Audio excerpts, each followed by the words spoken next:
اعوذ باللہ من الشیطان الرجیم بسم اللہ الرحمن الرحیم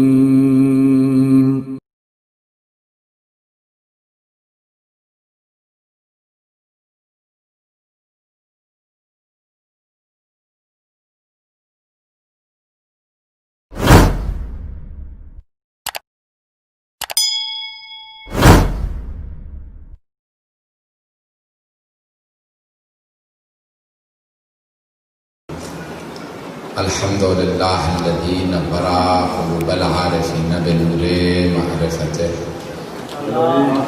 واثبت فؤاد انبیائہ واولیائہ بقصص الانبیاء والمرسلین وایمان المسلمین والمؤمنین بولایت علی امیر المؤمنین علیہ السلام والصلاة والسلام والتحیۃ والاکرام علی افضل الموجودات العبد المؤید والرسول المسدد المصطفى الامجد المحمود الاحمد اعنی ابا القاسم محمد اللهم صل علی محمد وآل محمد وعلى روحه ونفسه وصهره ووسيه سيد الاتقياء والاصفياء مولى الموالي امام المتقين علي بن ابي طالب اللهم صل على محمد وآل محمد وعلى اوصيائه لا سيما بقية الله في الأرضين روحی و ارواح العالمین لتراب مقدمہ الفدا واللعنۃ الدائمۃ علی اعدائهم اجمعین من الآن الى قیام یوم الدین اما بعد فقد قال اللہ الحکیم فی کتابہ الکریم بسم اللہ الرحمن الرحیم یا ایہا الرسول بلغ ما انزل الیک من ربک فإن لم تفعل فما بلغت رسالته والله يعصمك من الناس إن الله لا يهدي القوم الكافرين صدق الله العلي العظيم صلوات اللهم صل على محمد. سب سے پہلے تو آپ تمام حضرات کو جشن ولایت مبارک. شب ولادت امام علی النقی علیہ السلام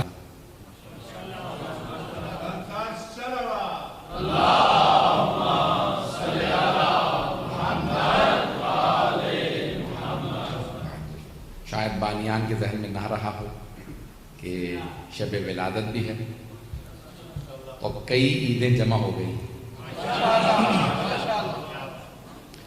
تو اب میں سوچ رہا ہوں کہ کس طرح سے ساری عیدوں کو سمیٹوں. موضوع بہت زیادہ ہے اور موضوع میرا ولایت رہے گا. آخر میں غدیر پہ بھی تفصیلی بیان کروں گا. مجھے نہیں معلوم کتنی دیر تک آپ کو سنیں گے مجھے, لیکن یہ ناانصافی ہوگی کہ اگر امام علی نقی علیہ السلام سے متعلق کچھ بھی بیان نہ کروں. اور کل بریشیا میں بھی ہے انشاءاللہ, وہاں پہ بھی غدیر کو پیش کروں گا.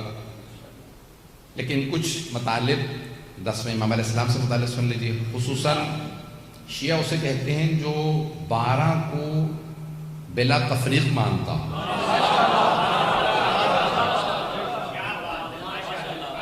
اور ہمارے بچے کو ہر امام کی زندگی سے متعلق معلومات ہونی چاہیے. یہ بھی ہمارا المیہ ہے کہ ہمارے خود اہل منبر ہی کسی بھی امام کی ولادت شہادت ہو تو فضائل جناب مشکل کشائی کے پیش کرتے ہیں, مصائب سید الشہداء, جبکہ ایسا نہیں ہونا چاہیے. ہر امام کی زندگی ہم سے مطالبہ کرتی ہے کہ انہی پہ بولا جائے. اور آپ کے اس بھائی کو یہ شرف حاصل ہے کہ میں نے ہر امام پہ پوری مجلس بھی پڑھی ہے, جشن بھی پڑھا. اور یہ صرف انسان کو تھوڑا بہت مطالعہ کرنے کی ضرورت ہوتی ہے. ائمہ کی زندگی نامے سے، ان کے فضائل و مصائب سے کتابیں بھری پڑی ہیں.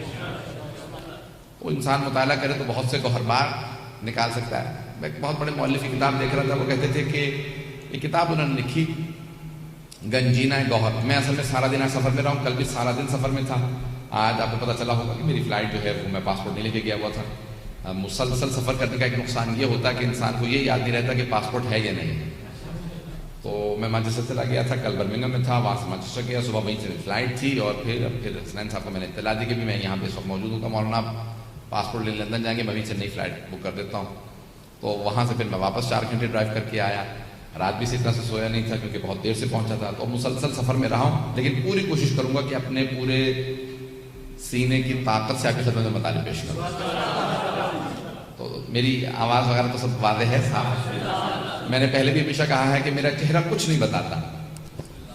تھکان ہو، بیماری ہو، کچھ ہو، چہرہ دیکھنے کے بعد سب لوگ کہتے ہیں مولانا چہرے سے بالکل ٹھیک لگ رہے ہیں آپ. تو اب اس سے زیادہ کچھ نہیں کر سکتا ہوں. تو اب تھکان جتنی بھی ہے اس کے باوجود بھی میں مطالب پیش کرنا چاہتا ہوں. اور موضوع کیونکہ ولایت ہے، اور ولایت میں یہ سب کے سب برابر ہیں.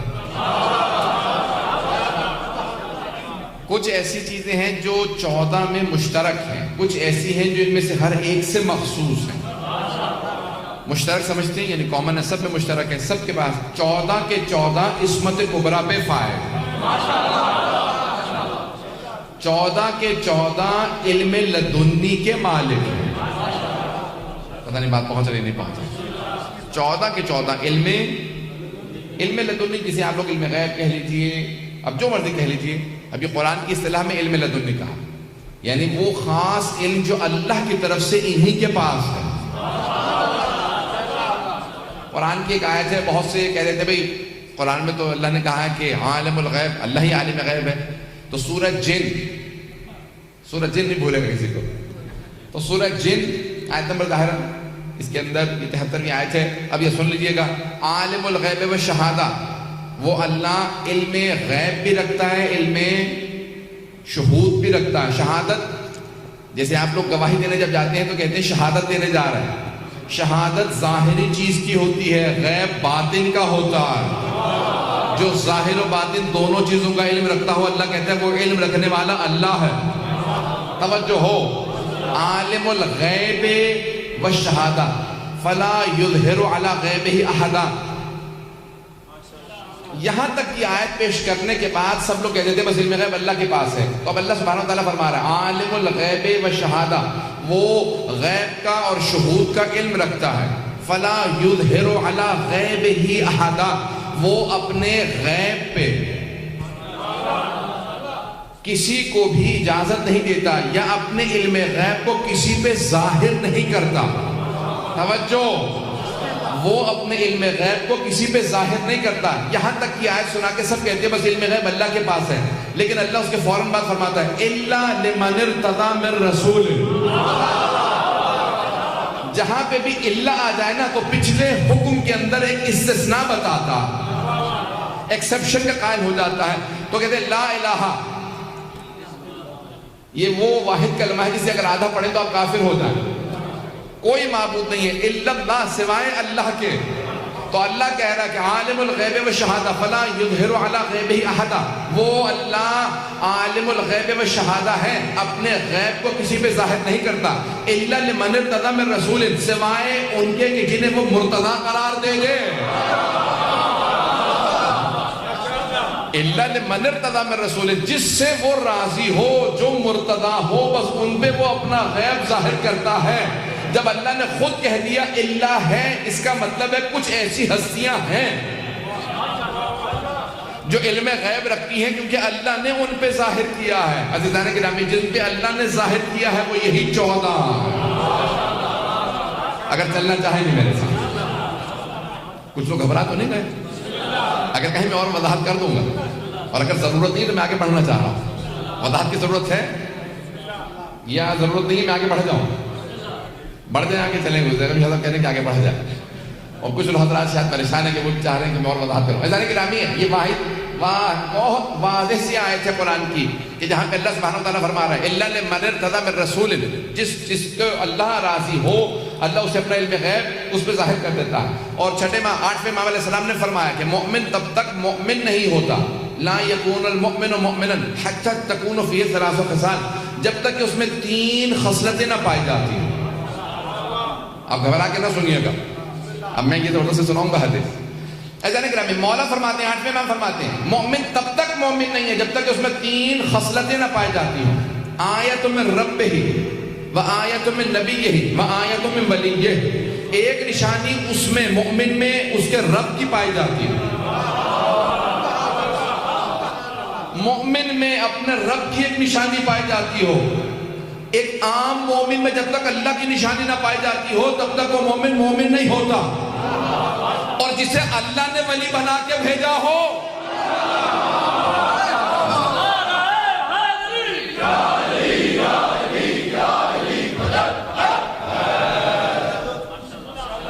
آواز میری زیادہ اونچی تو نہیں ہے؟ یہاں مولا فرما رہا ہے جب تک کہ مومن میں 3 خصلتیں نہ ہو، 3 نشانیاں نہ ہو، تب تک مومن مومن نہیں. آیت من رب ہی، ایک نشانی اپنے رب کی، و آیت من نبی ہی، دوسری نشانی اپنے نبی کی، و آیت من ولی ہی، اور ایک نشانی اپنے مولا کی جب تک نہ ہو تب تک مومن مومن نہیں ہے. پوچھا مولا کون سی صفات ہے؟ وہ 3 صفات بتائیے جب تک مومن میں نہ ہو تو مومن مومن ہی نہیں ہے. کب؟ وَأَمَّا آیَةٌ مِّن رَبِّهِ، جہاں تک اپنے رب کی نشانی کا تعلق ہے تو مومن میں رب کی کون سی نشانی ہونی چاہیے؟ تو امام نے اسی آیت کی تلاوت کی، عالم الغیب والشہادہ، وہ علم غیب رکھنے والا ہے. یظہر علی غیبہ احدا، اپنے غیب کو کسی کو نہیں بتاتا. مومن کی علامت یہ ہے کہ اپنے راز کو راز رکھتا ہے، اپنا راز سب کو نہیں بتاتا. جسے اپنا راز رکھنا نہ آتا ہو وہ امام کا راز کیا رکھے گا؟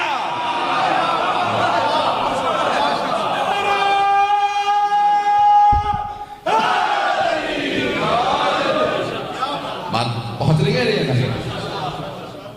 امام کا راز کیا ہے؟ یہ خود تقیہ راز ہے، امام کا راز رکھنا ہے. یہاں پہ روک کے جملہ پیش کروں کیونکہ بہت سے لوگ چہروں کو میں پریشان جب دیکھتا ہوں تو مجھے پھر وضاحت کی ضرورت پڑ جاتی ہے. سب سنیے گا اسے. پوچھا، بہت بڑے عالم دین تھے، مرجع یعنی غیبت صغریٰ کی بات کر رہا ہوں. غیبت صغریٰ جب امام چند افراد تک رسائی رکھتے تھے، تقریباً 69 برس 69 ایئرز کا دور ہے، 260 ہجری سے 329 ہجری تک 4 امام کے نائب خاص ہیں. تو حسین بن روح کا زمانہ تھا جو تیسرے نائب خاص ہیں. توجہ ہے، تیسرے نائب خاص ہیں حسین بن روح. جب آپ عریضہ لکھتے ہیں تو چاروں میں کسی کا بھی نام لکھ سکتے ہیں. حدیث میں ہے کہ جب امام زمانہ کو عریضہ لکھیں، عزیزان گرامی، ہم تو امام کو جب عریضہ لکھتے ہیں تو عریضہ بھی مستقیم نہیں لکھتے، واسطے سے لکھتے ہیں. جو وسیلے کا قائل نہ ہو وہ شیعہ ہی نہیں. وسیلے کا قائل ہونا ضروری ہے. پتہ نہیں بات پہنچی ہے نہیں پہنچی. تو آپ کسی بھی نائب خاص کا نام لکھ سکتے ہیں امام کو جب عریضہ لکھیں، لیکن سب عریضوں کے اندر نام لکھا ہوا حسین بن روح کا. کہتے ہیں کیونکہ چاروں میں سے نواب اربع جو 4 نائب خاص ہیں ان میں حسین بن روح کا مقام سب سے زیادہ تھا. شیخ حسین بن روح تو ان کے زمانے میں بہت بڑے عالم تھے. ان سے کسی نے کہا بھئی مولا امام زمانہ نے حسین بن روح کو اپنا نائب بنا دیا، آپ کو نہیں بنایا. علم میں آپ ان سے زیادہ ہیں تو آپ کو کیوں نہیں بنایا، انہیں کیوں بنایا؟ تو انہوں نے ایک جملہ کہا ہاں علم میں میں زیادہ ہوں لیکن ایک صفت ہے حسین بن روح میں جو مجھ میں نہیں. کہ وہ کون سی صفت ہے؟ کہا کہ اگر کوئی مجھ سے دلیل مانگے نا کہ بتاؤ اپنے امام کے وجود پہ دلیل دو کہ تمہارے امام ہیں، غیبت میں ہیں لیکن ہیں، تو میں 1 نہیں 100 دلیلیں دوں کہ امام ہیں. اور اگر وہ پھر بھی نہ مانے تو میں اسے ہاتھ پکڑ کے لے کے جاؤں گا، کہوں گا دیکھ یہ امام زمانہ. پتہ نہیں لوگ ہیں یا نہیں، کیونکہ مجھے تو پتا ہے نا نائب ہوں کہ کہاں پہ امام ہے، تو میں اسے فوراً ہاتھ پکڑ کے لے جاؤں گا، کہوں گا یہ سامنے امام زمانہ اس ذریعے پہ کھڑے ہیں، اس مقام پہ، اس حرم میں، اس جگہ پہ ہیں، میں اس کو فوراً دکھا دوں گا. لیکن حسین بن روح کی صفت یہ ہے اگر اس کی ابا میں بھی امام زمانہ ہو اور لوگ اس کو قینچی سے کاٹ کے ٹکڑے ٹکڑے کر دیں تب بھی نہیں بتائے گا مولا کہاں ہے. اس کا صبر ایسا ہے، اس کا امام پہ ایمان ایسا ہے. تو مومن کی علامات میں سے ایک علامت ہے کہ اپنے راز کو راز رکھتا. سننا چاہیں گے نا؟ میں وقت تھوڑا زیادہ لوں گا آج. عزیزان گرامی، مومن پہلی علامت آیت میں ربی، اپنے رب کی علامت اس میں کیا ہے کہ اپنا غیب اپنی جو باتیں چھپی ہوئی ہیں لوگوں پہ ظاہر نہیں کرتا. ہمارے گناہ بتانا بھی گناہ. ایک تو آپ نے گناہ کیا، معصوم کا فرمان ہے کہ اقرار الذنب ذنب آخر، اپنا گناہ دوسروں کو بتانا ایک اور گناہ ہے. اپنا گناہ نہ بتاؤ، چھپاؤ. اسلام میں کنفیشن کا تصور نہیں ہے. کنفیشن سمجھتے ہیں نا کہ جب چرچ جاتے ہیں اور جا کے بتایا اس کو کہ وہ بیٹھا ہوتا ہے پردے کے اندر، وہاں پہ باکس کے اندر، اور وہاں جا کے کنفیشن کر لیتے ہیں ابھی میں نے یہ گناہ کیا. وہ کہتا ہے ٹھیک ہے جا میں تیرے لیے سفارش کر دوں گا. معصوم نے فرمایا ہم معصوم ہیں، ہمیں بھی گناہ نہ بتانا، اللہ سے توبہ کرو. کہ مولا جب آپ معصوم ہیں تو آپ سے کیوں نہ بتائیں؟ کہ اگر ہمیں بتاؤ گے تو کل ہمارے سامنے بار بار شرمندہ ہوتے رہو گے. ہم تو جانتے ہی ہیں بتانے سے تم شرمندہ ہو جاؤ گے، اس لیے اللہ سے توبہ کرو. امام کتنے کریم ہیں، وہ نہیں چاہتے آپ شرمندہ ہو. اذان گرامی میں حدیث پیش کر رہا ہوں، مکمل کر کے فوراً آگے بڑھوں گا. فرماتے ہیں وآیۃ من نبیہ، اور ایک نشانی اپنے نبی کی مومن میں پائی جاتی ہوگی. سننا چاہیں گے حدیث مکمل کرو، سارا وقت میرے ساتھ رہے گا. فرماتے ہیں وآیۃ من نبیہ، اپنے نبی کی بھی ایک اس کے اندر صفت ہوگی. تو پوچھا مولا کون سی صفت ہوگی؟ کہا فمدارات الناس، لوگوں کے ساتھ مدارا کرنا. مدارا سمجھتے ہیں؟ عربی کا لفظ فارسی میں استعمال ہوتا ہے، اردو کے اندر رواداری برتنا. رواداری سمجھتے ہیں؟ اپنے بیگانے سب سے مسکرا کے پیش آتے رہنا، اسے رواداری کہا جاتا. چاہے کوئی اپنا ہو، دوست ہو، دشمن ہو، یہ نہ کہہ رہے تو میرا دشمن ہے، نہیں، سب سے مسکرا کے پیش آتے رہے. پیغمبر کی صفت یہ ہے، سب سے مسکرا کے پیش آتے تھے. فرمایا کہ سب سے مسکرا کے پیش آنا پیغمبر کی صفت ہر مومن میں پائی جائے گی. پیغمبر فرماتے ہیں کہ ہر دین کی ایک نشانی ہے، ہر دین کی ایک نشانی ہے. ہندو مذہب کی نشانی کیا ہے؟ پوجا پاٹ، ایک بتوں کی پوجا کرنا. ہر دین کی ایک نشانی ہے. پیغمبر فرماتے ہیں میرے دین کی نشانی اخلاق ہے. مجھے نہیں معلوم ہے میرے ساتھ یا نہیں، کہ میرے دین کی نشانی اخلاق ہے. انسان اخلاق سے پیش آئے گا. وَأَمَّا آیَةٌ مِّن وَلِيِّهِ، اور جہاں تک اپنے ولی کی نشانی کا تعلق ہے تو کہا کہ فَالصَّبْرُ عَلَى الْبَأْسَاءِ وَالضَّرَّاءِ، چاہے اچھا وقت ہو چاہے برا وقت ہو، ہر لحظے میں صبر کرنا یہ امام کی علامت ہے. کہ یہ امام کی علامت ہے. مومن کے اندر صبر پایا جائے گا. جتنا صبر بڑھتا چلا جائے گا اتنا امام سے قریب ہوتا چلا جائے گا. اذان گرامی، 10ویں امام علیہ السلام لقب نقی اور ہادی، اور کنیت ہے ابو الحسن. امام کے متعدد بیٹے ہیں اور ایک بیٹے ہیں سید محمد. یہ جو سادات نقوی بخاری آپ کو ملتے ہیں یہ ان کی نسل سے. ان کے 50 بیٹے تھے سید محمد کے. ابتدائی دور میں آئمہ بہت زیادہ تاکید کرتے تھے کہ سادات کی نسل جلدی تھی، کیونکہ دشمن مار رہے تھے، وہ چاہتے تھے سادات کی نسل بڑھے، تو اس لیے بہت زیادہ تاکید کرتے تھے زیادہ زیادہ اولاد ہو. اذان گرامی، سید محمد حضرت عباس کے بعد عراق میں سید محمد کی جھوٹی قسم نہیں کھائی جاتی. ان کے حرم کے اندر لوگ، اور وہاں پہ اولاد کی منت پوری ہوتی ہے. اگر آپ کے ذہنوں میں ہو، گھبرا رہے ہیں حضرات، میں تھوڑا سا کہنا چاہ رہا تھا، بولنا چاہ رہا ہوں حضرت امام علی علیہ السلام پہ سننا چاہ رہا ہوں. اور ولایت موضوع تو ولایت کے عنوان سے پیش کروں گا. اذان گرامی، 2 چیزیں شرط ہیں ولایت کے لیے. ولایت کس کے پاس ہوگی؟ پہلی شرط، جس کے پاس علم لدنی ہو. جس کے پاس علم لدنی نہ ہو اس کے پاس ولایت نہیں ہو سکتی. پہلی شرط ہے علم لدنی. دوسری شرط عصمت. جس کے پاس عصمت نہ ہو اس کے پاس ولایت نہیں ہو سکتی. اذان گرامی، ولایت اور امامت مساوی نہیں ہے. امام کے پاس شرط ہے، امام کے پاس شرط ہے کہ ولایت ہو تب وہ امام ہوگا. نہیں پہنچا سکا، سب کی توجہ ہو. امام کے لیے شرط ہے، میں نے کہا ولی کے لیے شرط ہے. ولی جس کے پاس ولایت ہو، چاہے ولی ہو چاہے ولیہ ہو. ولی اور ولیہ کے لیے شرط ہے کہ علم لدنی بھی ہو اور عصمت بھی ہو. اور امام کے لیے شرط ہے کہ اس کے پاس ولایت ہو. اگر ولایت نہ ہو تو امام نہیں. عزیزان گرامی، اسی لیے جناب سیدہ امام نہیں ہے لیکن ولیت اللہ ہے. ولیت اللہ العظمیٰ ہیں. اگر علی امام اعظم ہیں تو جناب سیدہ ولیت اللہ العظمیٰ ہیں. ولایت رکھتی ہے جناب سیدہ. اور اگر آپ کو نہیں پتا تھا تو اپنا عقیدہ درست کر لیجیے کہ جناب سیدہ ولایت رکھنے والی بیوی ہے. اذان گرامی، امام علی نقی علیہ السلام کو ایک مرتبہ متوکل کا کہتے ہیں دور سب سے سخت دور گزرا. سب سے جو ظلم و جور کا دور گزرا یزید کے بعد، وہ متوکل کا دور.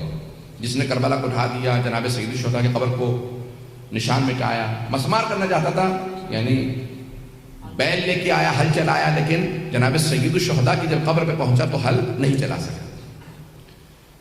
وقت نہیں تفصیل میں جاؤں۔ متوکل بہت ظالم تھا، اور امام علی نقی علیہ السلام کا دور تھا، دور امامت 33 برس دور ہے، اور اس کے اندر زیادہ تر وقت گزرا ہے متوکل ملعون۔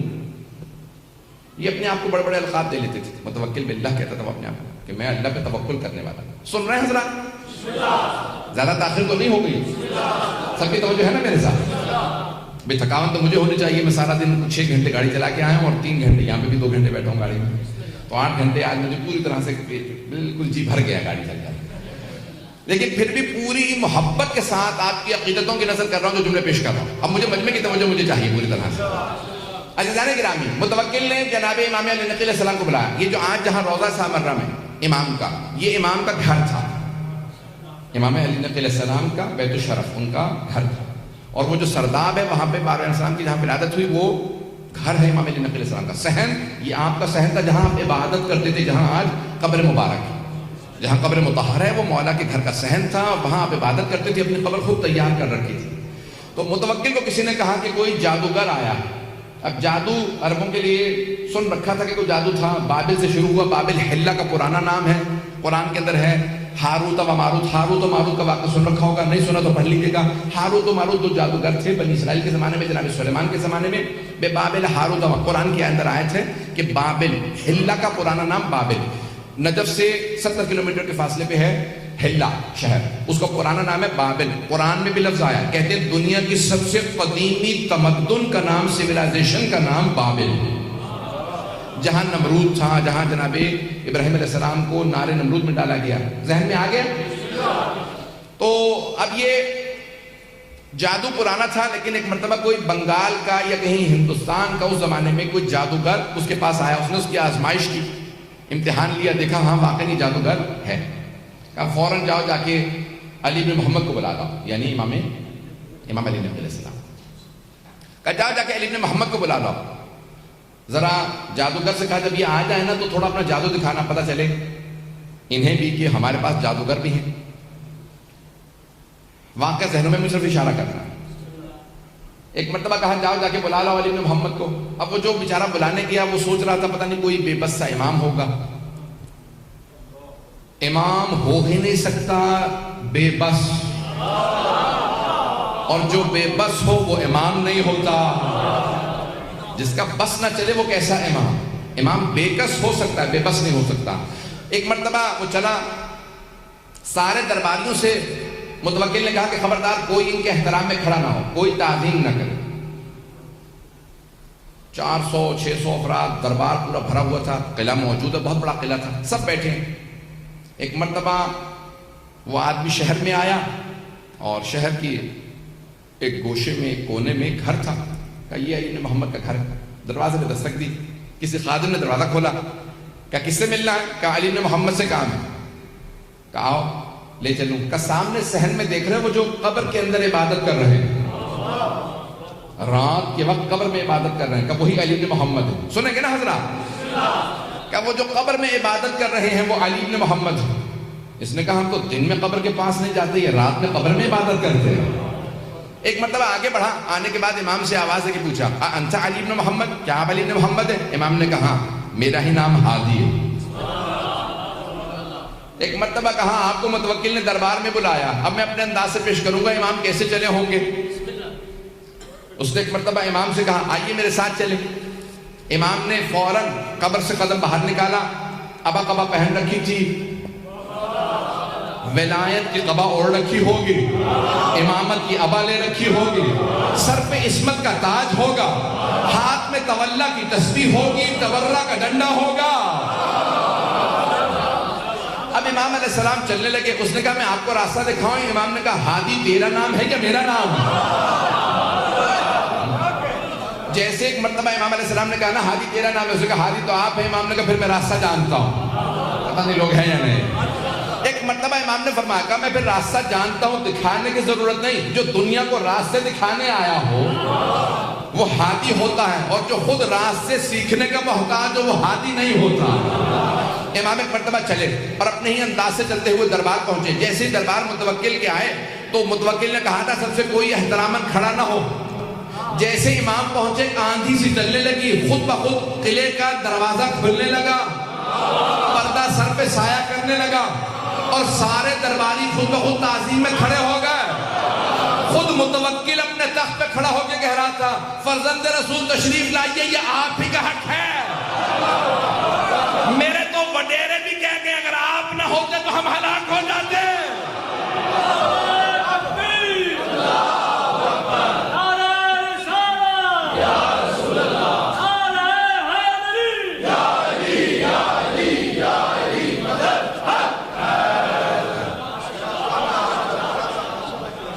ایک مرتبہ امام علیہ السلام چلے اور جیسے ہی دربار میں داخل ہوئے سارا دربار امام کی تعظیم میں کھڑا ہو گیا.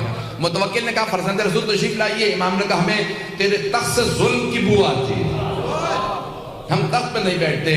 امام کے لیے ایک مرتبہ مسند بچھائی گئی اور ایک سامنے میز نما شیشے کو رکھا اور کہا امام کے لیے کھانا لگا دیا جائے. اس نے جیسے کھانا رکھا فوراً اپنے جادوگر کو آنکھوں سے اشارہ کیا کہ اپنا جادو دکھا.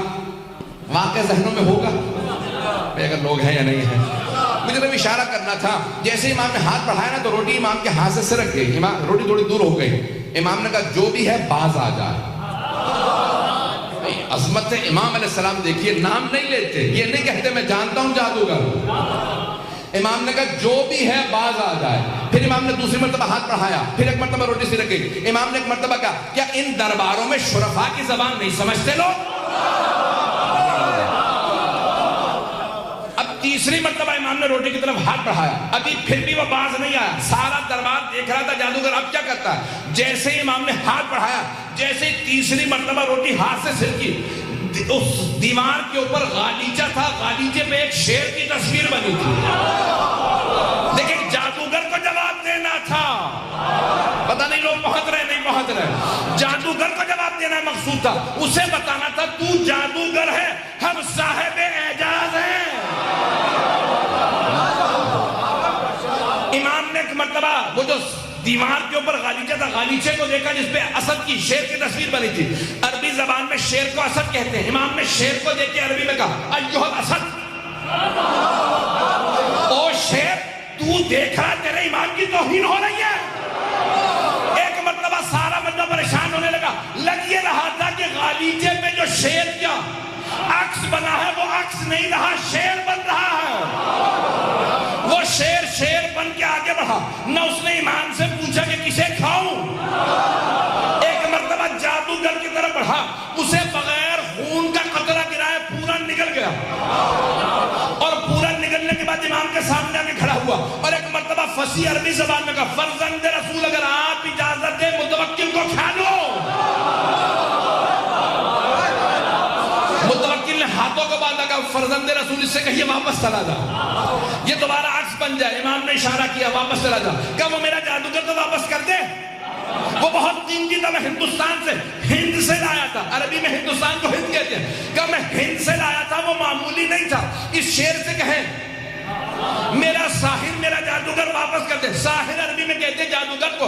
امام نے کہا جب جناب موسیٰ کا عصا اژدہا بنا تھا اس نے فرعون کے جادوگروں کی رسیوں کو کھا لیا تھا, لیکن جب جناب موسیٰ نے اٹھایا تو دوبارہ عصا بن گیا. جب عصا بنا تو اس نے جادوگروں کی رسیوں کو اگلا نہیں تھا. اگر جناب موسیٰ کا عصا واپس کر دیتا تو یہ بھی واپس کر دیتا.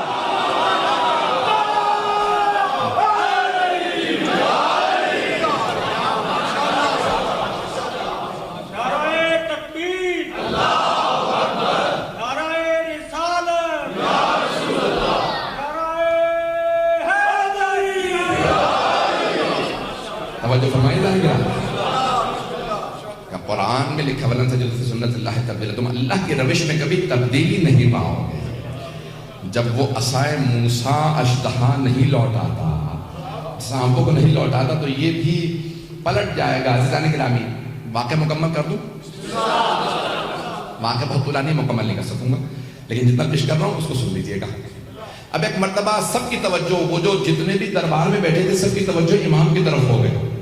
پتہ نہیں لوگ ہیں اب متوکل نے ایک مرتبہ مختلف لوگوں کو اشارے کیے بھی کوئی سوال کرو کچھ کرو، مجھے خود سمجھ میں نہیں آ رہا کیا کروں، ایک گھبراہٹ سب پہ روب سا طاری ہو گیا، امامت اسے کہا جاتا ہے۔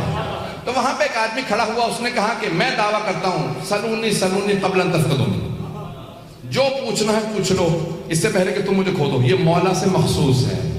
آج من کن تو مولا ہے نا، تو اس لیے جملہ پیش کر رہا ہوں۔ تو امام علی نقی سے بھی وابستہ ہے، ان کا بھی ہو جائے گی بات مکمل ہو جائے گی، اور مولا امیر المومنین کی بات آپ تک پہنچ جائے گی۔ تو ایک آدمی نے دعویٰ کر دیا جو پوچھنا ہے پوچھ لو۔ متوکل بہت خوش ہوا کہ میرے دربار میں کسی نے دعویٰ کر دیا جو اہل بیت سے وابستہ ہے۔ تو دربار میں ایک درباری کھڑا ہو گیا، اچھا اس کے سوال سے پتہ چل رہا کہ وہ تقیہ میں تھا لیکن تھا شیعہ، پتہ نہیں بات پہنچی یا نہیں پہنچی۔ سوال کرنے والے سے اندازہ یہ ہوتا کہ وہ شیعہ تھا۔ اس نے کیا سوال کیا؟ اچھا سوچ لے، جو پوچھنا ہے پوچھ لو۔ اس نے کہا یہی تو کہا جو پوچھنا ہے پوچھ لو۔ اس نے کہا اچھا یہ بتا حج واجب ہے؟ اس نے کہا یہ کیسا سوال ہے، یہ تو پوری دنیا کو پتا حج واجب ہے۔ کہا تو نے کہا ہے نا جو پوچھنا ہے پوچھ لو، میرے تو سوال ایسے ہی ہوں گے، تو بتا کہ تجھے جواب آتا ہے یا نہیں آتا۔ اس نے کہا ہاں حج واجب ہے۔ اچھا یہ بتا پھر انبیاء پہ بھی حج واجب تھا؟ تھوڑی دیر سوچنے لگا، پھر کہا کہ انبیاء پہ بھی حج واجب ہی تھا۔ اس نے کہا سوچ لے۔ کہا نہیں اچھا انبیاء پہ حج واجب تھا۔ اچھا یہ بتا پھر حضرت آدم پہ بھی حج واجب تھا؟ اب پریشان ہو گیا، کہنے لگا واجب بھی رہا ہوگا۔ اس نے کہا کہ واجب رہا ہوگا یا واجب تھا؟ اب ایک مرتبہ اسے پسینے آنے لگے جیسے مجھے پسینے آ رہے ہیں، مجھے تو پنکھا نہ ہونے کی وجہ سے پسینے آ رہے ہیں، اسے جواب نہ آنے کی وجہ سے پسینے آ رہے تھے۔ یہ نہیں تقاضا کرتا کہ مجھے پنکھا چاہیے۔ کراچی میں ایک بار مرتبہ گر چکا ہوں، یہاں پہ بھی آپ کی کراچی جیسے گرمی ہے لیکن الحمدللہ پھر بھی قابل برداشت ہے۔ توجہ میرے ساتھ رکھیے گا۔ صاحب مجلس کو زیادہ پریشانی ہوتی ہے، وہ میرے خیال میں پنکھا لینے چلے گئے۔ توجہ رہے گی میرے ساتھ۔ تو ایک مرتبہ کہا کہ بتا حضرت آدم پہ حج واجب تھا؟ اس نے کہا کہ واجب ہی ہوگا، واجب رہا ہوگا۔ اس نے کہا اچھا یہ بتا واجب تھا یا واجب رہا ہوگا؟ اس نے کہا نہیں واجب تھا۔ اس نے کہا اچھا اگر حضرت آدم پہ حج واجب تھا تو بتا انہوں نے کیا تھا حج؟ آپ تو ایسے خاموش بیٹھے جیسے آپ لوگوں سے پوچھ لیا میں نے سوال۔ تو کہنے لگا کہ بھئی کیا ہی ہوگا، اگر واجب تھا تو انہوں نے کیا ہی ہوگا۔ کہا بتا انہوں نے حج کیا تھا یا نہیں کیا تھا؟ تو کچھ سوچ کے کہنے لگا حضرت آدم نے حج کیا تھا۔ اس نے کہا کیا پوچھ لے گا زیادہ سے زیادہ؟ کہا حضرت آدم نے حج کیا تھا۔ کہا اچھا یہ بتا اگر حضرت آدم نے حج کیا تھا تو ان کا سر کس نے مونڈا تھا؟ پتہ نہیں لوگ آئے، حلق واجب ہے، حج میں سر کا مونڈنا واجب ہے۔ جناب آدم تھے زمین پہ پہلے بشر، پتہ نہیں آپ تو۔ کہا اگر انہوں نے حج کیا تھا تو بتا ان کا سر کس نے مونڈا تھا؟ اب بہت پریشان ہوا، کچھ دیر بعد کہنا مجھے نہیں پتا۔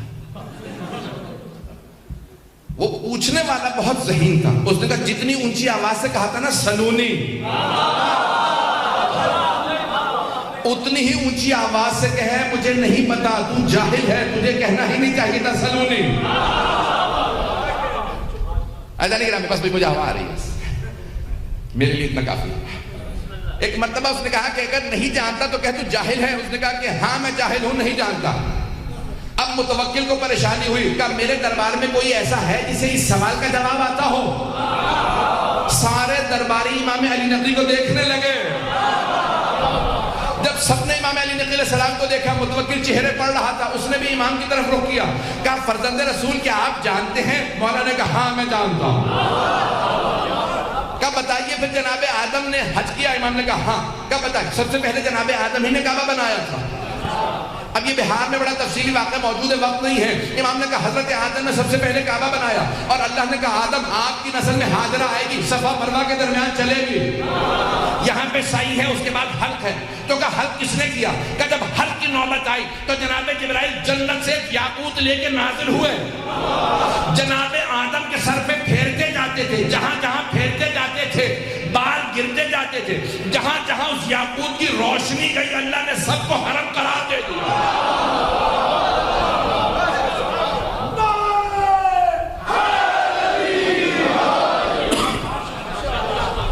امام نے اس سب کو حرم قرار دیا۔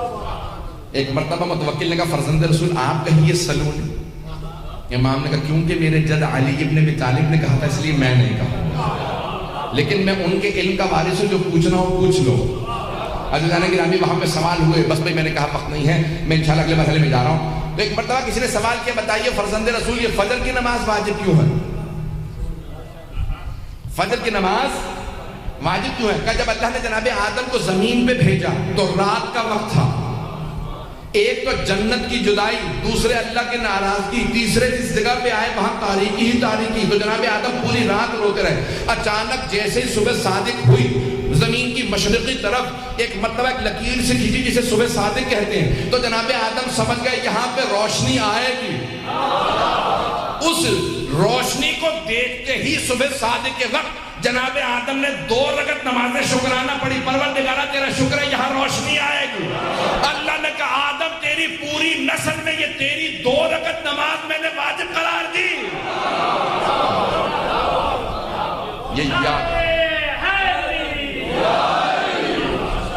یادگار جناب آدم ہے، یہ جناب آدم کی یادگار ہے کہ 2 رکعت، بس اسی طرح سے ظہر اثر مغرب عشاء سے پوچھا، سارے سوالات کرتے رہے، یہاں تک کہ ایک مرتبہ ایک چور کو لے کے آئے اور اس چور سے ایک مرتبہ متوکل نے خود پوچھا کہ واقعی تو چور ہے؟ اس نے کہا ہاں۔ کہا جانتا ہے چوری کی سزا کیا ہے؟ کہا ہاں، ہاتھ کاٹا جائے گا۔ کہا پھر بتاؤ مسلمان کی جتنے بھی وہاں پہ علماء بیٹھے تھے، کہا مسلمانوں بتاؤ ہاتھ کہاں سے کاٹا جائے گا؟ چور آیا۔ تو ایک مسلمانوں کے 4 مذاہب ہیں، چاروں کا الگ الگ فتویٰ ہے۔ مذاہب اربع، امام ابو حنیفہ کا الگ ہے، امام مالک کا الگ، امام شافعی کا الگ، امام احمد بن حنبل کا الگ۔ سنیں گے؟ اگر کہیں میں چھوڑ کے ختم کر دوں۔ تو اب ایک مرتبہ ایک نے کہا کہ بھئی ہاتھ عرف عام میں ہتھیلی تک ہے اور اس کو کلائی سے کاٹ دیا جائے، بس یہ ہاتھ کاٹنے کا۔ وَالسَّارِقُ وَالسَّارِقَةُ فَاقْطَعُوا أَيْدِيَهُمَا، قرآن کی آیت ہے، چور اور چوری کرنے والے مرد اور عورت کے ہاتھ کو کاٹ دیا جائے۔ یہ نہیں لکھا کہاں سے، لکھا فَاقْطَعُوا أَيْدِيَهُمَا، یعنی ان کے ہاتھوں کو کاٹ دیا جائے، ہاتھ کاٹنا ہے۔ تو ایک مرتبہ اس نے کہا عرف عام میں کلائی تک ہاتھ کہا جاتا ہے۔ تو دوسرے سے پوچھا بھی آپ کا فتویٰ کیا ہے، آپ کے مذہب کا؟ انہوں نے کہا نہیں، اللہ نے کہا فَاغْسِلُوا وُجُوهَكُمْ وَأَيْدِيَكُمْ إِلَى الْمَرَافِقِ، اپنے ہاتھوں کو کوہنیوں تک یا کوہنیوں سمیت دھو، ہم کہتے ہیں سمیت، وہ کہتے ہیں تک، تو کہا کوہنی سے کاٹا جائے کیونکہ اللہ نے جب ہاتھ کہا ہے تو کوہنی تک کہا۔ توجہ ہے یا نہیں؟ ایک نے کہا کلائی تک، دوسرے نے کہا نہیں، اللہ نے قرآن میں کہا ہے ہاتھ اور کوہنی مراد دی ہے تو کوہنی سے کاٹ دیا جائے۔ تیسرے سے پوچھا آپ کا؟ اس نے کہا میں احتیاط کرتا ہوں دونوں کے بیچ سے کاٹ دیا جائے۔ پتہ نہیں حضرات ہیں یا نہیں ہیں؟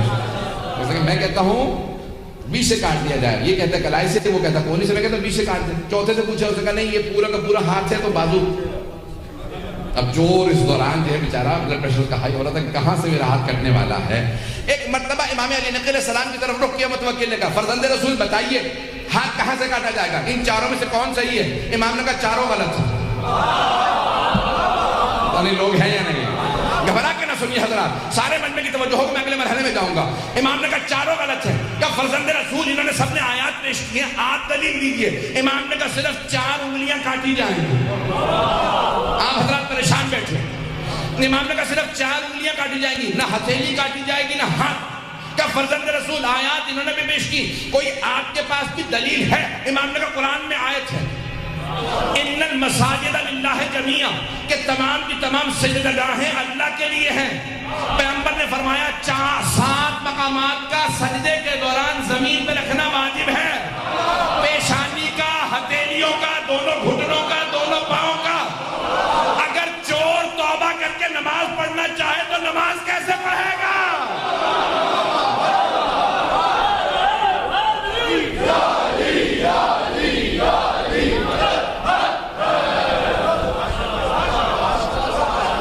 چور توبہ کر لے تو ہاتھ نماز کیسے پڑھے گا اگر ہاتھ کٹا ہوا ہوگا؟ تو اس لیے صرف 4 انگلیاں کاٹی جائیں گی۔ پیغمبر نے بھی 4 انگلیوں کا حکم دیا تھا، میرے جد امیر المومنین نے بھی 4 انگلیوں کا حکم دیا۔ ہتھیلی اور انگوٹھا اللہ کے لیے ہے، نماز کے لیے، کسی کو کاٹنے کی اجازت نہیں ہے۔ جانے کی رامی پھر امام نے وہاں پہ تفصیل سے بتایا کہ چور اگر کسی تالے کو توڑ کے چوری کرے، کچھ اٹھا کے لے جائے تو ہاتھ نہیں، تعزیر ہے، حد نہیں جاری ہو۔ پتہ نہیں لوگ ہیں یا نہیں؟ جاری نہیں ہوگی، تعزیر ہوگی، کوڑے لگیں گے لیکن ہاتھ نہیں کاٹ سکتے کیونکہ اس نے تالا نہیں توڑا۔ تیسرے، اگر وہ یا اس کے بچے بھوکے تھے اور اس نے چوری کی تو ہاتھ نہیں کاٹ سکتے، تعزیر ہوگی کیونکہ جرم کیا ہے، کوڑے لگ سکتے ہیں، جرمانہ ہو سکتا ہے، جیل ہو سکتی ہے، ہاتھ نہیں کاٹ سکتے کیونکہ حاکم پہ واجب ہے کسی کو بھوکا نہ رکھے۔ یہ پاکستان کے حکمرانوں کو بتا دو۔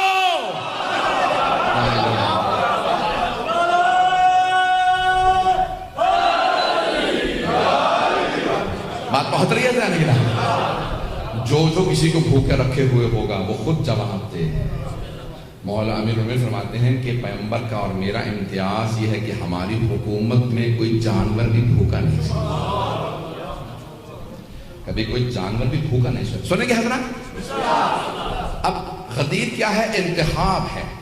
آپ نے بھی انتخاب کرنا ہے کہ آپ نے کس راستے پہ جانا، اور جب آپ حکمران بھی چننے لگتے ہیں تو کرائٹیریا بھی کچھ بناتے ہیں یا نہیں بناتے ہیں؟ کرائٹیریا سمجھتے ہیں؟ کوئی میزان ہوتا ہے، کوئی انسان سوچتا ہے کہ کوئی معیار ہو۔ اب معیار کیا سوچا گیا ہے؟ تو آج وہ پوری بحث کر رہے ہیں، پاکستان میں بحث ہو رہی ہے پوری دنیا کے اندر کہ جسے اپنا نمائندہ بناؤ اسے پڑھا لکھا ہونا چاہیے، گریجویٹ ہونا چاہیے۔ پتہ نہیں لوگ ہیں یا نہیں ہے؟ گریجویٹ ہونا چاہیے۔ پاکستان میں اصطلاح آج کل بہت چل رہی ہے کچھ سابقہ حکمرانوں کے اوپر کہ صادق و امین نہیں تھے۔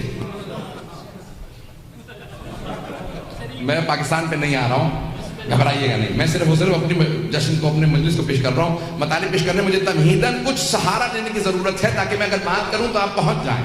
میں موجودہ صورتحال سے سہارا لیتے ہوئے کوئی مطلب پیش کرنا چاہ رہا ہوں، سننا چاہیں گے؟ تو پہلی بات وہ کہتے ہیں گریجویٹ ہو، پڑھا لکھا ہو، ایسا نہ ہو کہ کہیں کسی سے ملنے کے لیے جائے تو چٹے دیکھ دیکھ کے پڑھ رہا ہو۔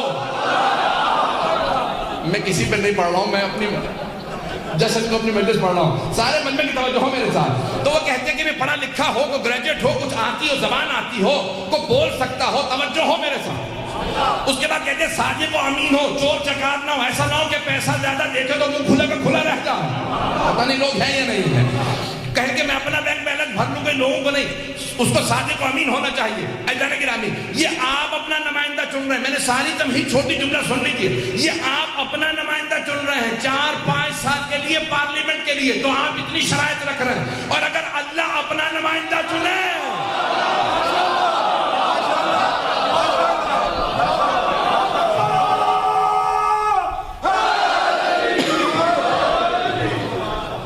اگر اللہ اپنا نمائندہ چنے، وہ اللہ اپنا جب نمائندہ چنے تو کتنی شرائط دیکھے گا۔ وہ کہے گا علم لدنی کا مالک ہو، عصمت کبریٰ کا مالک ہو، شجاع ایسا ہو کہ شیر کہے مجھے اس پہ ناز، سخی ایسا ہو کہ حاتم کہے میں نے اس سے سخاوت سیکھی ہے۔ عزیزان گرامی، ان کمالات کا مالک ہو کہ اللہ کہے یہ میرا ولی ہے، پیغمبر کو ناز ہو کہ یہ میرا بھائی ہے، جناب سیدہ کو ناز ہو کہ یہ میرا شوہر ہے، حسنین کو ناز ہو یہ ہمارے بابا، صحابہ کو ناز ہو ارے میدان جنگ کا ایک ہی سالار ہے، نام علی۔ عزیزان گرامی کہ جب اللہ سبحانہ وتعالیٰ کسی کو مولا بنا رہا ہو، اب سوچیے اس میں کیا کمالات ہوں گے کہ اللہ کا نمائندہ بنے۔ پتہ نہیں بات پہنچی ہے یا نہیں پہنچی؟ پہنچ گئی ہے تو میں اگلے مرحلے کو پیش کرنا چاہ رہا ہوں۔ اجانے گرامی کہ اللہ نے اپنا نمائندہ زمین پہ بنانا ہے، صفات کتنی ہونی چاہیے۔ میں کہتا ہوں مولا آج بھی مظلوم، لوگ کیسے کیسے ناموں پہ لے کے آتے ہیں اور خود ہی کہتے ہیں سابقہ طور پہ کافر تھے، مشرک تھے، اور بعض کے لکھا چور بھی تھے، ڈکیت تھے، چور نہیں تھے، ڈکیت تھے۔ ڈکیت سمجھتے ہیں؟ یعنی ان کا پورا قبیلہ ڈاکوؤں کا قبیلہ تھا، اور اس کے بعد وہ جناب امیر کے مقابلے میں لے کے آتے ہیں اور کہتے ہیں کہ نہیں، ان کو جو خلافت ملی وہ صحیح ملی تھی۔ میں کہتا ہوں یہ کتنا بڑا ظلم ہے جناب امیر تھے، جو ان کمالات، اور سب مانتے ہیں کہ علی کچھ خاص کمالات کے مالک ہیں جو کسی میں نہیں پائے جاتے، لیکن پھر بھی اوروں کو جناب امیر کے مقابلے کے اندر فوقیت دے دیتے ہیں۔ اذان گرامی، میں اگر کوئی سخت بات کہہ گیا ہوں، میرے بہت سے حسن بھائی بیٹھے صلاۃ پڑھیں گے محمد والے محمد۔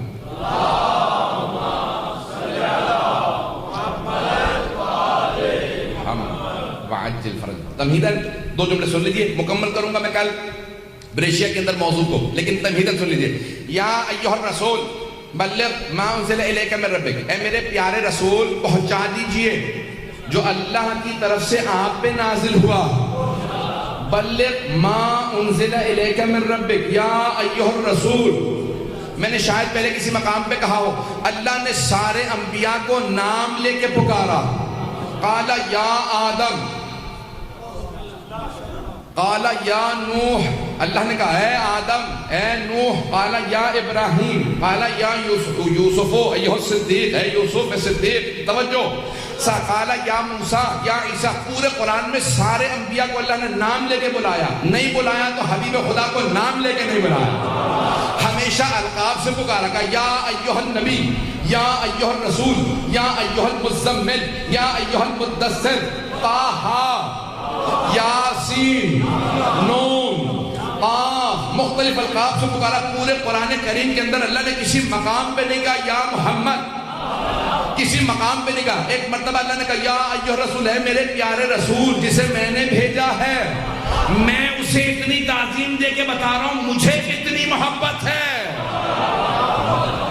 تو اللہ نے کہا یا ایھا الرسول بلغ ما انزل الیک من ربک، وہ جو اللہ کی طرف سے آپ پہ نازل کیا گیا اسے پہنچا دیجئے. فإن لم تفعل فما بلغت رسالتہ، اگر آپ نے یہ کام نہ کیا تو کوئی کار رسالت نہیں ہوا. توجہ، سارے مجمع کی توجہ. بعض اوقات ہمارے ممبر سے کہہ دیا جاتا ہے، یہاں اللہ معاذ اللہ استغفر اللہ ربی واتوب الیہ، رسول خدا سے کہہ رہا کہ اگر آپ نے علی کی ولایت کو نہ پہنچایا تو آپ کی ساری نبوت چلی گئی، ساری کی ساری رسالت چلی گئی، آپ نے کچھ کام نہیں کیا. نہیں. آئیے ذرا میں ایک تفسیر پیش کرتا ہوں جو میں سمجھاؤں. اگر دل کو لگے تو بولیے گا، نہیں تو سب خاموش رہیے گا. اگر دل کو لگے تو سب بولیے گا. یہاں اللہ کیا فرما رہا ہے؟ یا ایھا الرسول بلغ ما انزل الیک من ربک فإن لم تفعل فما بلغت رسالتہ. اے میرے رسول، جو آپ نے نہیں، آدم سے لے کے آپ تک سارے انبیاء نے جو زحمتیں کی ہیں، سارے انبیاء کی زحمتوں کو اگر بچانا ہے تو دین علی کے ہاتھوں میں دے دیجئے.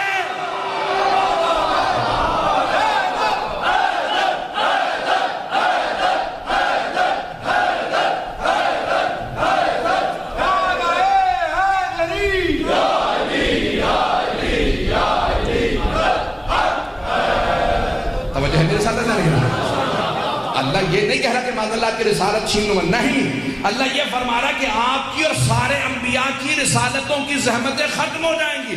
اگر یہ دین مضبوط ہاتھوں میں نہ گیا تو علی کی ولایت کا اعلان کرے تاکہ علی کے مضبوط ہاتھوں میں دین اسلام آ جائے. دین کے وارث علی ابن ابی طالب. فَإِن لَمْ تَفْعَلْ فَمَا بَلَّغْتَ رِسَالَتَهُ. یہ ساری رسالت کی زحمتیں ختم ہو جائیں گی اگر علی کے ہاتھوں میں دین نہ دیا.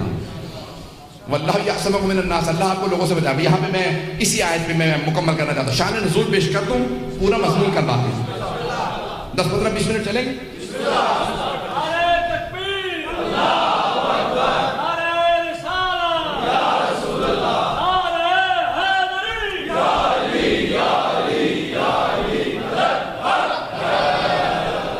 توجہ ہے نہیں گرامی؟ تو اب میں پیش کر رہا ہوں آپ کے لیے اگلے مرحلے اور آخری مرحلے کو کہ اللہ کے رسول نے ایک مرتبہ جیسے ہی یہ آیت نازل ہوئی کہ پہنچا دیجئے تو فوراً آواز دی جناب سلمان کو، جناب ابو ذر کو، جناب مقداد کو، جناب عمار کو. اب سمجھ میں آیا پیغمبر کے 4 یا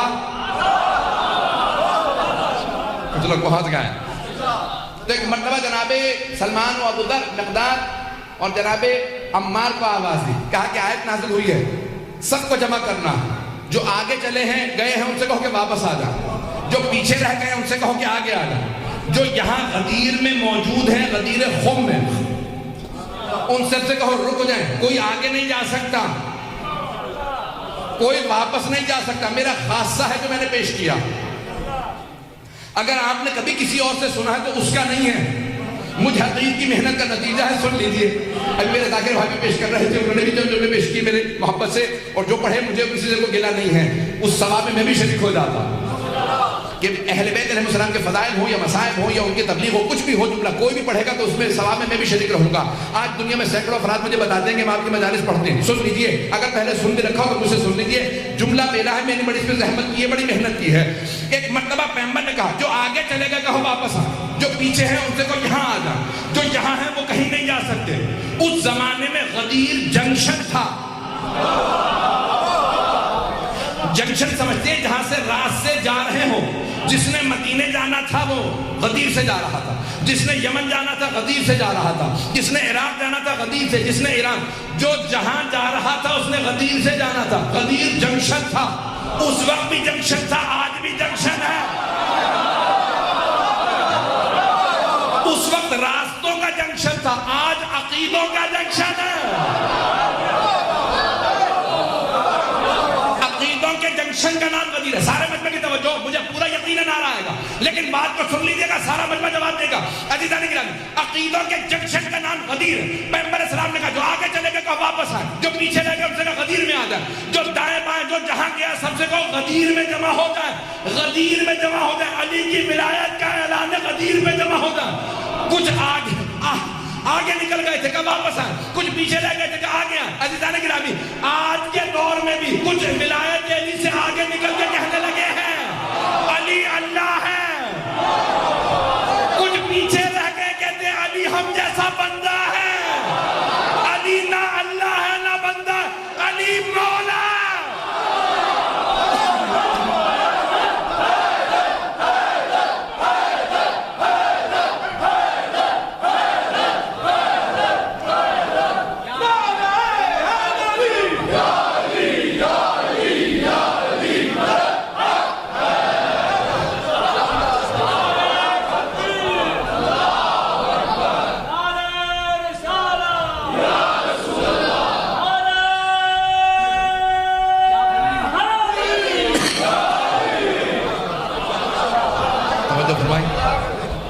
عزیزان گرامی,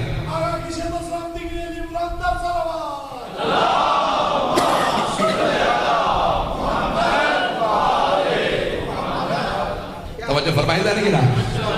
عقیدوں کے جنکشن کا نام غدیر ہے. اب حبیب خدا نے کہا جو آگے نکل گئے ہیں وہ واپس آ جائیں. جو علی کی ولایت کو چھوڑ کے تھوڑا آگے بڑھ گئے ہیں, کہنے لگے ہیں علی اللہ ہے, علی رب ہے, کہا واپس آ جائیں. جو کہنے علی ہمیں جیسا بندہ ہے کہو آگے آ جائیں. نہ علی اللہ ہے, نہ علی ملک جیسا بندہ ہے, علی مولا ہے. تو حضرت حبیب خدا نے ایک مرتبہ پالانوں کا ممبر بنا, ابھی آپ نے بھی سنا, اور ممبروں سے کہا جاتا ہے کہ پالانوں کو اس لیے اونٹوں سے اتار لیا تھا تاکہ صحابہ چلے نہ جائیں, یہ کہا جاتا ہے ممبر سے. لیکن سید جعفر مرتضی عاملی نے جواب لکھا, وہ کہتے ہیں کہ ہر جانور کی کوئی خصوصیت ہوتی ہے. اونٹ کی خصلت یہ ہے کہ وہ کینہ پرور ہوتا ہے. اونٹ کینہ پرور ہوتا ہے. جو جن افراد نے اونٹ کبھی پالے ہیں یا کچھ اونٹ سے متعلق کچھ بھی کبھی اسٹڈی کی ہے, کوئی تحقیق کی ہے, تو اس کو سب کو پتا ہوگا. اگر اونٹ کو آپ ماریں تو کاٹے گا اور واقعاً بدلہ لیتا, کینہ پرور ہوتا ہے, دل میں بغض رکھتا, اس نے مجھے مارا تھا. اگر آپ ہاتھ پھیر دیں گے اسے یاد رہے گا, ماریں گے اسے یاد رہے گا. اونٹ کینہ پرور ہوتا ہے. عزیزان گرامی, پیغمبر پالانوں کا ممبر بنا کے بتا رہے ہیں, او عرب کے لوگوں, جس طرح سے اونٹ کینہ پرور ہوتا ہے, تمہارے دلوں میں بھی علی کا بغض پل رہا ہے. تب حبیب خدا نے جملہ فرمایا کہ اگر علی نے تم میں سے کسی کے باپ کا قتل بھی کیا تو علی کا بغض نہ رکھنا, علی کا بغض جہنم میں لے جاتا ہے. اور ایسا تھا, بہت سے صحابہ کے باپ, چچا, ماموں, بھائی وغیرہ کافر رہ گئے تھے. جب کافر تھے مقابلے پہ آئے تو مولا نے مار دی. جب مارا تو ان کے دل میں بات بیٹھ گئی, میرے باپ کو مار دی. تو پیغمبر کا خبردار, یہ شکوہ نہ کرنا, اس لیے نہیں مارا کہ تیرا باپ تھا, اس لیے مارا کہ وہ مشرک و کافر تھا اور مقابلے پہ آیا. پتہ نہیں بات بہت رہی نہیں بہت. تو اگر تم میں سے کسی کے باپ کا بھی علی نے قتل کیا ہو تو کبھی علی کا بغض نہ رکھنا, علی کا بغض جہنم میں لے جائے گا. عزیزان گرامی, اور علی سے محبت رکھنا. وقت نہیں ہے, میں جو جملہ پیش کرنا چاہ رہا ہوں میں ساری کی ساری تمہید باندھی ہے, کل مکمل کروں گا. یہ 2 سے 4 منٹ 5 منٹ آپ کو زحمت دوں گا, مجمع میرے ساتھ رہے. یہاں پیش کر رہا ہوں, پورا خون جگر آپ کی خدمت میں دوں گا. جناب ختمی مرتبہ نے ایک مرتبہ اعلان کرنا تھا, سارے مجمع کو جمع کیا, صحابہ کا مجمع ہے. جب سب واپس آنے لگے تو ایک ہی سوال کر رہے تھے, کس نے اذان دی؟ جناب ابو ذر غفاری نے. اللہ اکبر. اب سب کے سب کہنے لگے, ارے یہ کون سی بے وقت اذان ہے, فجر پڑھ کے چلے تھے, ظہر کا وقت ہوا نہیں. دن میں کوئی اور نماز ہے نہیں, فجر سے لے کے ظہر تک کوئی نماز نہیں ہے, نہ واجب نہ مستحب, وہ کام کا وقت ہے. نہیں ہے مجمع میرے ساتھ, ہر پہر میں کوئی نہ کوئی نماز ہے, ہر پہر میں کوئی نماز ہے. اگر واجب نہیں ہے تو مستحب ہے, جب آدھی رات کو مغرب عشاء قضا ہو جاتی ہے تو تہجد کا وقت شروع ہو جاتا، پھر فجر کا وقت شروع ہو جاتا. طلوع آفتاب سے لے کے زوال تک کوئی نماز نہیں، نہ واجب نہ مستحب. پتہ نہیں پہنچا پایا یا نہیں. ظہر سے لے کے مغرب تک دو نمازوں، واجب نمازوں کا وقت ہے اور مستحب نمازیں بھی ہیں. مغرب عشاء سے آدھی رات تک مغرب عشاء کا وقت بھی، مستحب نمازیں بھی. پھر نصف شب سے لے کے فجر تک تہجد کا وقت ہے. تو ہر پہر میں کوئی نہ کوئی نماز. لیکن طلوع آفتاب سے لے کے زوال تک کوئی نماز نہیں ہے، نہ واجب نماز ہے نہ مستحب نماز ہے. وہ کام کا وقت ہے. اب سب پریشان رہے، دن دہاڑا دن کا وقت نکلا ہے، فجر پڑھ کے چلے تھے، ظہر کا وقت ہوا نہیں، یہ اذان کیسے ہونے لگی؟ کہ لگتا ہے پیغمبر کو کوئی ضروری کام ہے. جب ضروری کام ہوتا ہے تو اذان سے بلاتے ہیں. اب پتہ چلا بلانے کا ایک طریقہ اذان بھی ہے. بلانے کا ایک طریقہ اذان بھی ہے. سب جمع ہوئے اور جناب ابو ذر نے اذان کی تھی، کیونکہ انہوں نے اذان دے کے بلایا تھا. غور سے سنیے گا، انہوں نے اذان دے کے بلایا تھا. جیسے ہی ظہر کا وقت ہوا، پیغمبر نے کہا ابو ذر میں نماز پڑھاؤں گا، علی کی ولایت کا اعلان ہو چکا. ظہر کا وقت آ گیا، تم اذان دے دو تاکہ نماز پڑھاؤں. تو جیسے ہی جناب ابو ذر نے اذان دی، کہا اشہد ان علی ولی اللہ. وہاں پہلی مرتبہ اعتراض ہوا، یا رسول اللہ اب تک نہیں سنا تھا یہ ابو ذر نے کیا کہہ دیا.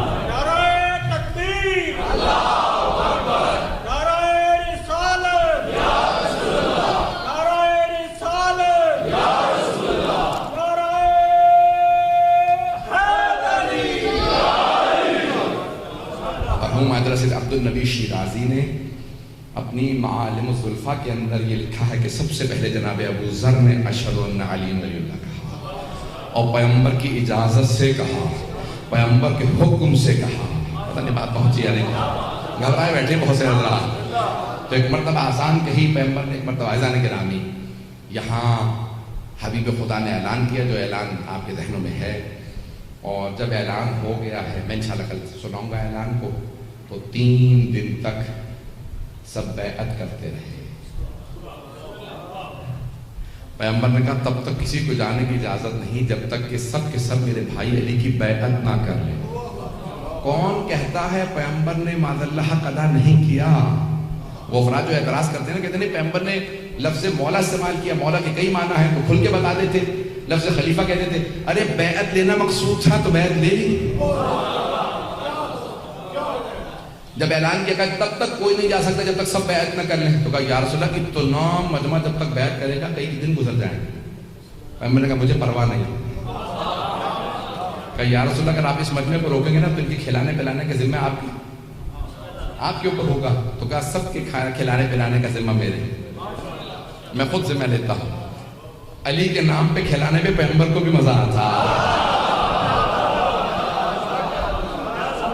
کہا میں علی میرے اپنے بھائی کے نام پہ ولایت پہ میں کھلاؤں گا. کہا یا رسول خدا کہاں سے اتنا کھانا لائیں گے؟ کہا میری اونٹنی کو نہر کرو.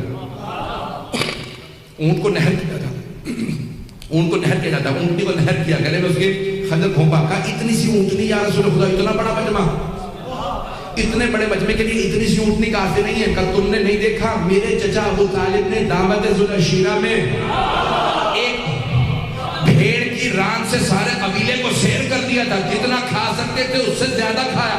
جب ابو لہب نے پوچھا ابو طالب کہ تم نے کیسے کھلا دیا؟ کہا تمہیں نہیں پتا میرے بھتیجے محمد کا ہاتھ مس ہو گیا. اگر میرا ہاتھ مس ہو جائے تو یہ سب کے لیے کافی ہے کہ جتنا کھلا سکتے ہو سب کو کھلاؤ، یہ میری اونٹنی ہے. اور یا رسول اللہ پانی کا یہیں پہ جو غدیر ہے اس میں یہاں ایک کنواں کھودو. کچھ کو اس میں مصروف کر دیا تاکہ یہ شرارتوں سے باز آ جائے. پتہ نہیں بات پہنچ رہی ہے نہیں پہنچ رہی. کہ کنواں کھودو. اور جب انہوں نے کنواں کھودا تو ایک صاحب نے کہا یا رسول اللہ پانی کھا رہا، پانی پیا نہیں جا سکتا. اب میں اپنے انداز سے کہوں گا، پیغمبر اسلام نے کہا کنویں کو میرے پاس لاؤ. پیغمبر نے اپنا لعاب دہن کنویں میں ڈالا. کہا اب پی کے دیکھو. کہا یہ وہی کنواں ہے. کہا پیو تو صحیح. جیسے کسی صحابی نے پانی نکال کے پیا، کہا پانی تو میٹھا ہو گیا. ارے جس محمد کے لعاب دہن کا اثر ایسا ہو، سوچیے اس کے خون کا اثر کیسا ہوگا. بات پہنچی ہے نہیں پہنچی ہے.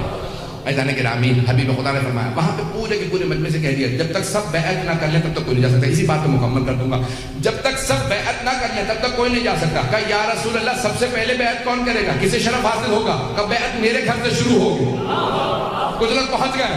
کہا بیعت میرے گھر سے شروع ہوگی. پیغمبر نے کہا لیڈیز فرسٹ, سب سے پہلے خواتین بیعت کریں گی اور میرے گھر سے یعنی میری ازواج بیعت کریں گی. نہیں پہنچا سکا, میرے گھر سے بیعت شروع ہوگی. میری ازواج سب سے پہلے علی کی بیعت کریں گی. بیعت کہتے ہیں مبایعہ, بیعت ہے مبایعہ. باب مباحثہ, میں تقریر کر رہا ہوں, تقریر یک طرفہ ہوتی ہے, مباحثہ دو طرفہ ہوتا ہے. میں بحث کر ہی نہیں سکتا جب تک دوسری طرف نہ ہو. اسے کہا جاتا ہے مباحثہ, دو طرف میں بحث ہوئی. مبایعہ بیعت ہے, مبایعہ دو طرفہ بیعت. بیعت لینے والا ہوتا ہے, دوسرا بیعت کرنے والا. بیعت کرنے والا کہتا ہے میں آپ کے خلاف سازش نہیں کروں گا, میں آپ کے خلاف جنگ نہیں کروں گا, میں آپ کے خلاف کوئی بغاوت نہیں کروں گا, وفادار رہوں گا, اطاعت کروں گا. اب بیعت لینے والا کہتا ہے اگر تم باقی رہے تو میں شفاعت کروں گا.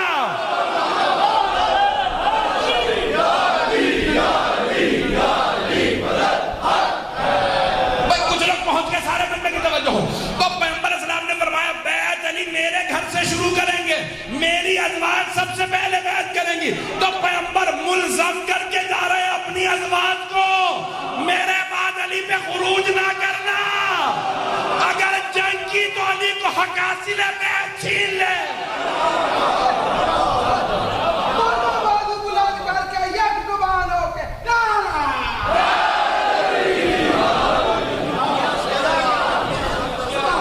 علی کو حق حاصل ہے کہ بیعت چھین لے. اس کا مطلب ہے شفاعت کا حق علی کے پاس ہے, جسے چاہے شفاعت کرے, جسے چاہے شفاعت نہ کرے. پتہ نہیں بات پہنچ گئی ہے یا نہیں پہنچی.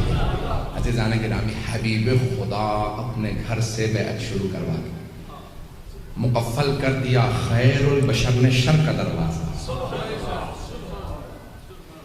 قفل کر دیا, تالا لگا دیا شر کے تمام دروازوں کو. اسی بات میں مکمل کرنا چاہ رہا تھا, آپ کہیں گے کہ یہ کہا تو تھا, اسی مکمل کر دوں بات کو, بس دو جملے سے زحمت تمام.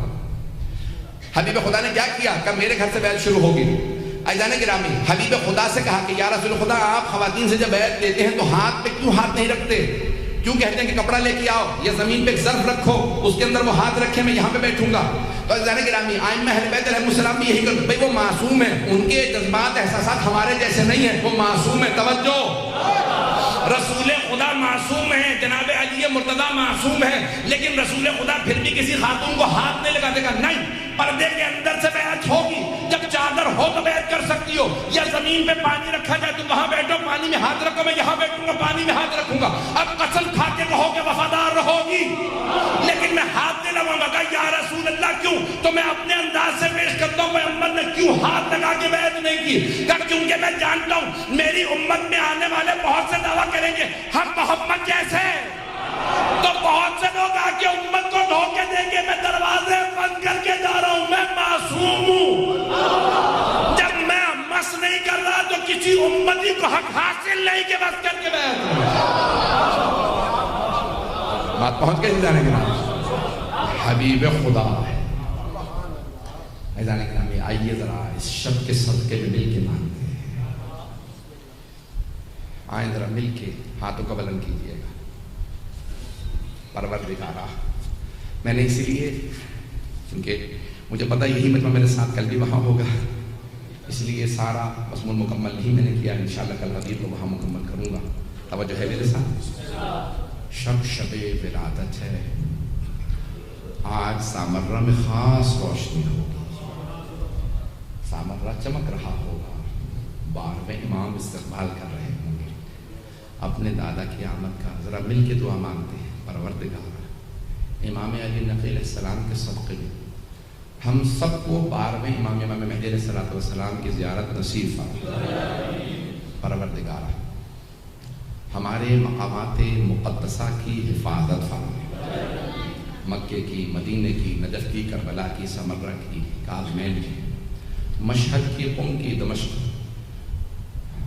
یروشلم, اور جہاں جہاں پہ بھی ہمارے ائمہ اہل بیت علیہ السلام کے روضے ہیں, ان تمام مقامات مقدسہ کی حفاظت فرما. پروردگارہ کشمیر میں بہت زیادہ حالات خراب ہیں, 27 سال عراقیوں نے صدام کا ظلم دیکھا، 27 سال۔ اسی 2 سال کو پلٹ دیجئے، 72 سال سے کشمیری ظلم برداشت ہو رہے ہیں۔ 72 سال بہت ہوتا ہے۔ پروردگارا تو کہتا ہے دیر ہے اندھیر نہیں ہے۔ پروردگارا ہمارے یہ کشمیری بھائی بہت مظلوم ہیں، ہماری بہنوں بیٹیوں کی وہاں توہین ہو رہی ہے، ہمارے بچے روز مارے جا رہے ہیں۔ آج 12 دن ہو چکے ہیں کہ کرفیو ہے اور وہ لوگ باہر نہیں نکل سکتے، دوائیں لینے کی بھی انہیں اجازت نہیں، ہسپتال جانے کی اجازت نہیں۔ پروردگارا طالبان کو، داعش کو، آل سعود کو، آل یہود کو، آل خلیفہ کو اور یہ گاؤ پرست گاؤ، یہ پروردگارا جتنے ظلم کرنے والے ہیں، یہ دشمنان مذہب و ملت، ان سب کو غارت فرما، ہمارے تمام امت مسلمہ کی حفاظت فرما۔ پروردگارا غدیر خم کے صدقے میں، جناب امیر المؤمنین کی ولایت کے صدقے میں، کہ تیرے حبیب نے نبوی میں فرمایا ہے کہ اللہ نے حدیث قدسی میں کہا کہ لو اجتمع الناس كلهم على ولایت علی لما خلقت النار، اگر سب علی کی ولایت پہ جمع ہو جاتے تو میں جہنم کو خلق ہی نہ کرتا۔ پروردگارا اپنے اس فرمان کے صدقے میں، جناب امیر کی ولایت کے صدقے میں، ہمارے تمام مومنین کے جان، مال، عزت، آبرو کی حفاظت فرما۔ ہم سے کوئی ایسا امتحان نہ لے جس امتحان میں ہم پورے نہ اتر سکے۔ اگر تو ہمیں کوئی بھی منصب دیتا ہے تو ہم میں پہلے اہلیت عنایت فرما، اس امام باقا کو ترقی عنایت فرما، خدمت کرنے والوں کے توفیقات میں اضافہ فرما۔ پروردگارا جہاں جہاں پہ بھی اس وقت عالم اسلام پہ، بحرین میں، یمن میں، نائجیریا میں شخص زکی کے علاج کی بہت زیادہ مسائل ہیں۔ علاج کیا ہے؟ ان پہ فالج کا اٹیک ہوا تھا اور جسم میں ان کی گولیاں ہیں، وہ گولیاں نکالنے کے لیے گئے ہیں کہ اور ان کی ایک آنکھ جو ہے وہ دائیں آنکھ نابینا ہو گئی ہے۔ پروردگارا انہیں صحت کاملہ عاجل عنایت فرما، اور برما میں، کشمیر، جہاں جہاں حالات خراب ہے سب کی حفاظت فرما، بے اولادوں کو اولاد عنایت فرما، مقروضوں کے قرض ادا فرما۔ جن افراد نے مجھ سے التماس سے دعا کی ہے سب کی دعائیں مجھ سے ادا فرما، خصوصاً جنہوں نے اولاد کی طرف سے کوئی پریشانی کا اظہار کیا، جو بے اولاد ہیں، جو اولاد والے ہیں، جن کے بچیوں نے امتحان دے رکھے، امتحانات دے رکھے۔ پروردگارا ہر والدین کی اولاد سے متعلق ہر خواہش کو پورا فرما۔ پروردگارا ہمارے مومن ہیں، ناصر صاحب کے والد بہت زیادہ علیل ہیں۔ پروردگارا جناب سید سجاد کی عظمتوں کا واسطہ، شام غریبہ میں ان کے بستر کے چھن جانے کا واسطہ، پروردگارا تجھے واسطہ اس بیوی کا جن کی قبر زندان میں بنی، ہمارے ان تمام مومنین کو صحت کاملہ عاجلہ، حضور ناصر صاحب کے والد کو صحت کلی عنایت فرما۔ آئیں بھائی ہاتھوں کو بلند کیجیے گا، شب ولادت ہے لیکن ہر دعا مستجاب ہے۔ پروردگار ہمارے مومن بھائی ہیں، اپنی صحت کے لیے کہہ رہے ہیں، اور مجھ سے بہت سے لوگوں نے التماس سے دعا کی ہے، مجھے سب کے نام یاد نہیں ہے، بہت سے لوگوں نے کہا پروردگارا ان تمام کی پریشانیوں کو میں ذہن میں لے کے آتا ہوں۔ آئیں ذرا مل کے بس ایک واسطہ دوں گا، آنکھ میں اگر آنسو آ جاتا، میں جانتا ہوں بہت تاخیر ہو چکی ہے۔ پروردگارا بہت اندھیری رات ہے لیکن آپ کی جان تو محفوظ ہے، آپ کی آبرو تو محفوظ ہے۔ آپ جب اندھیرے میں باہر جائیں گے کوئی تماچے تو نہیں مارے گا، کوئی تازیانے تو نہیں مارے گا۔ پروردگارا واسطہ ان بیویوں کا جنہیں تازیانے مارے گا، ان تمام کے تمام جن افراد نے مسلمہ سے دعا کی سب کی دعائیں مستجاب فرما۔ پروردگارا جس مومن نے جس مقام پہ جو بھی اپنی پریشانی کا اظہار کیا، پروردگارا ہر پریشانی سب کی دور فرما۔ ہمارے مومنین جو مرحومین ہو چکے ہیں، پروردگارا ان کے درجات بلند فرما، ان کی قبروں کو منور فرما، صاحب زمان کا ظہور دیکھنا نصیب فرما۔ ربنا تقبل منا انك انت السميع العليم بحق محمد وآله الطيبين